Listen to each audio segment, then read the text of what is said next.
Bonjour, je vous retrouve pour ce nouveau projet, la couronne de Noël.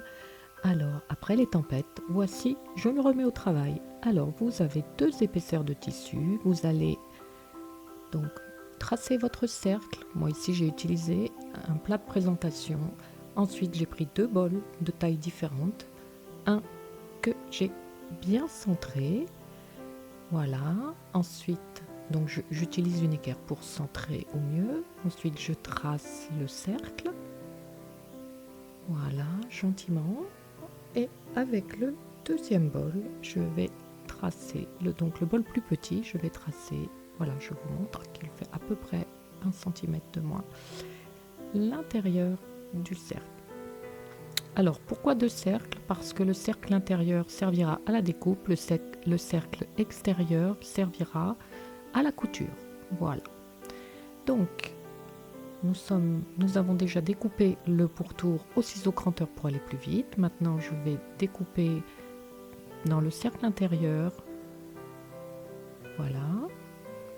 Pour retirer le tissu,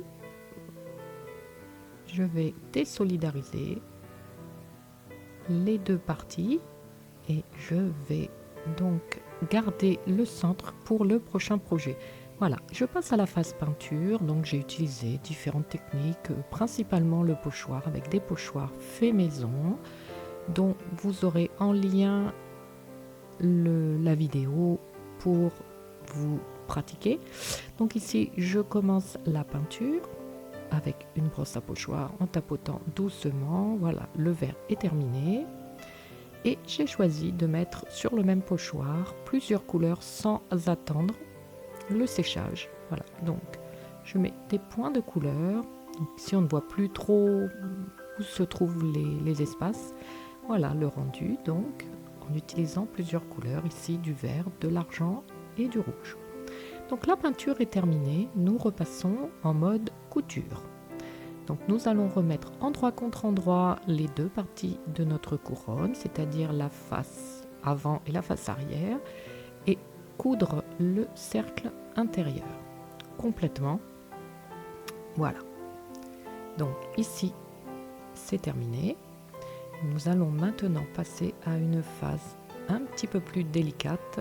Alors, après avoir marqué un espace dans lequel nous ne ferons pas de couture, qui est environ de 6-7 cm pour pouvoir retourner à la fin notre couronne à la fin de la couture. Donc ici, je prends le bas de la couronne, je vais le replier entre les deux faces et voilà, donc c'est un petit peu délicat, il est important de bien prendre son temps.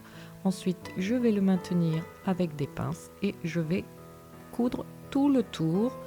Donc, l'astuce, c'est, vous le voyez, c'est pas très bien centré, mais vous le voyez, c'est de tirer vers soi l'intérieur et ensuite de redéployer l'extérieur pour le coudre. Voilà, tout le tour, en n'oubliant pas l'ouverture, voilà, l'ouverture qui est ici, pour pouvoir retourner la couronne. Donc, je crante. C'est un petit peu délicat de cranter à la fin, mais je préfère pour une tranquillité d'esprit pour la couture. Donc, je retourne. Voilà, notre couronne est retournée. Maintenant, nous allons passer à la phase suivante. Une fois, voilà, la phase de rembourrage. Donc vous pouvez utiliser un peu tout ce que vous voulez, des noyaux de cerise, de la bourre de vieux coussins, de la laine de mouton, des billes de polystyrène, comme vous voulez. Voilà. Et donc il ne nous restera plus qu'à insérer le ruban et à faire une petite couture à la main. Et notre couronne est terminée. Voilà. Je vous souhaite de belles couronnes, de bien vous amuser et de faire marcher votre imagination. Je vous propose ici une couronne vierge que vous pourrez aussi décorer en cousant ou en entourant. Voilà.